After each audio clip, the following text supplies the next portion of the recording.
एक सज्जन के हृदय में बड़ी तीव्र इच्छा थी कि वो यमराज को प्रसन्न करे और उनका दर्शन करे। बड़ी दीर्घ तपस्याओं के पश्चात यमराज जी उनके सामने प्रकट हुए और कहने लगे, मैं आपकी तपस्याओं से प्रसन्न हूँ बेटा, कोई वर मांगो।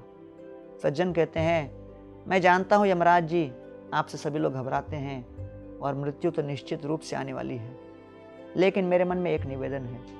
यमराज जी ने कहा, बताओ क्या निवेदन है। तो कहता है कि मैं चाहता हूं कि आप किस प्रकार अचानक धावा बोल देते हो और बिना चेतावनी के किसी के जीवन में प्रवेश करके उसकी आत्मा को शरीर से अलग कर देते हो और उसे मृत्यु के घाट उतार देते हो। मेरे जीवन में मैं आपसे करबद्ध निवेदन करता हूं कि एक चेतावनी दिया जाए और चेतावनी के रूप में आप मुझे एक पत्र भेजिए, और जब मैं उस पत्र को पाऊंगा तब मैं समझूंगा कि मेरी मृत्यु बहुत शीघ्र होने वाली है। यमराज ने कहा, अवश्य मैं आपको संदेश भेजूंगा और ये संदेश पाकर आप समझ जाओगे कि तुम्हारी मृत्यु होने वाली है। तो सज्जन बड़े प्रसन्न हो गए, अपना जीवन व्यापन कर रहे थे, हर प्रकार के भोग विलास के कार्य में लगे थे। जैसे यौवन से बुढ़ापे की ओर जाने लगे, उनके केश कुछ सफ़ेद होने लगे। कुछ लोगों ने आके उनको व्यक्त किया, अरे भाई केश सफ़ेद हो रहे हैं, कुछ आध्यात्मिक मार्ग में आगे बढ़ो। वो बोले, नहीं नहीं, अभी मृत्यु के लिए बहुत देर है, यमराज जी का संदेश आना बाकी है। फिर कुछ दिनों के पश्चात उनके आंखों की दृष्टि कुछ ओझिल होने लगी।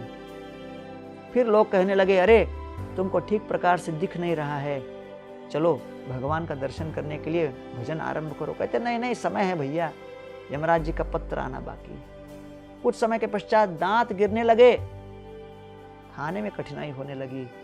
लोगों ने कहा, अभी भी समय है, जितने बचे हुए दांत है उनका प्रयोग करो, भगवान का नाम ले लो। बोले, नहीं नहीं, संदेश आना बाकी है यमराज का, इतनी भी क्या शीघ्रता है।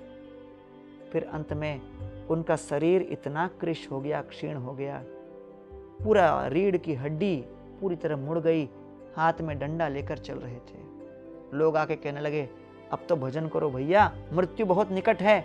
बोला, नहीं नहीं, यमराज जी का संदेश आना बाकी है। अचानक मृत्यु हो गई, घबरा गए, ये क्या हुआ, और देखते ही देखते यमराज जी के दर्शन में आ गए।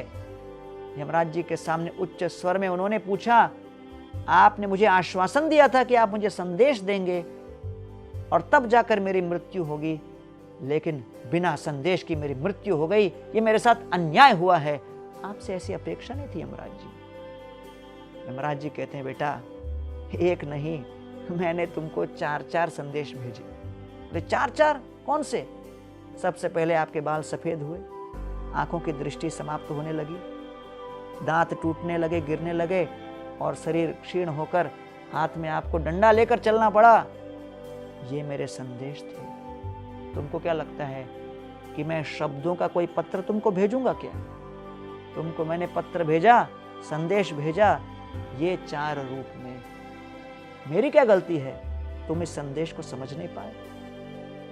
अंगम गलितम पलितम मुंडम दशन विहीनम जातम तुंडम वृद्धो याति गृहीत्वा दंडम तदपि न मुंचति आशा पिंडम। शंकराचार्य जी कहते हैं कि जब हमारे अंग गलने लगते हैं, हमारे केश धीरे धीरे झड़ने लगते हैं, जब हमारे दांत गिरने लगते हैं और शनै शनै हमारा शरीर भी डगमगाने लगता है, लेकिन इन सब शारीरिक विकारों को देखकर, अनुभव करके भी बद्ध जीव के हृदय में इस जगत को भोगने की लालसा इतनी तीव्र बनी रहती है कि वो इतनी आसानी से काल के संदेश को सुन नहीं पाता।